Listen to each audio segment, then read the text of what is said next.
यांनी अनेक वाईट प्रथांना, चालीरीतींना आणि रूढींना विरोध केला.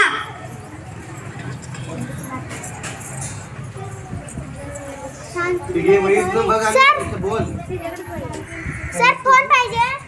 पण त्यांनी कडाडून विरोध केला.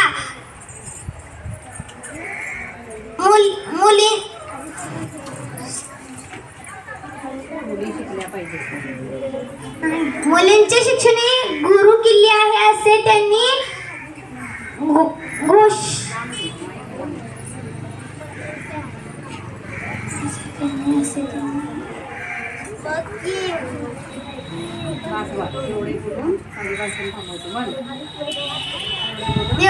माझी भाषा मी इयत्ता 3री मध्ये शिकत आहे. माझ्या शाळेचे नाव कन्या विद्या मंदिर चिखले आहे. सावित्रीबाई फुले भारताच्या पहिल्या शिक्षकी होत्या. त्यांचा जन्म जानेवारी 1831 रोजी झाला. सातारा जिल्ह्यातील नायगाव वाडे तिथे त्यांच्या आईचे नाव, त्यांच्या वडिलांचे नाव खंड नेवसे पाटील असे होते. त्यांच्या आईचे नाव लक्ष्मीबाई. धन्यवाद.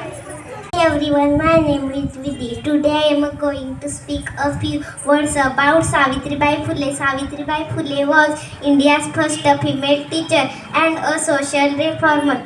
She was born on 3rd January 1831 in the village Naigaon in Maharashtra. Savitribai was married to Jyotirao Phule in 1848. Eyes of Savitribai Phule. जय हिंद, जय महाराष्ट्र. थँक्यू. माझा नमस्कार. माझे नाव संस्कृती दत्तात्रय माने आहे आणि मी इयत्ता 3री शिकते. आज तुम्हाला सावित्रीबाई फुले यांच्याविषयी काही 4 शब्द सांगणार आहे. ते तुम्ही शांतचित्ताने ऐकून घ्यावे अशी माझी नम्र विनंती आहे. सावित्रीबाई फुले या भारतातील पहिल्या महिला शिक्षिका होत्या. त्यांचा जन्म 3 जानेवारी 1831 रोजी सातारा जिल्ह्यातील नायगाव येथे झाला. त्यांच्या वडिलांचे नाव खंडोजी नेवसे पाटील व आईचे नाव लक्ष्मीबाई असे होते. वयाच्या 9व्या वर्षी त्यांचा विवाह ज्योतिबा फुले यांच्याशी झाला. अशा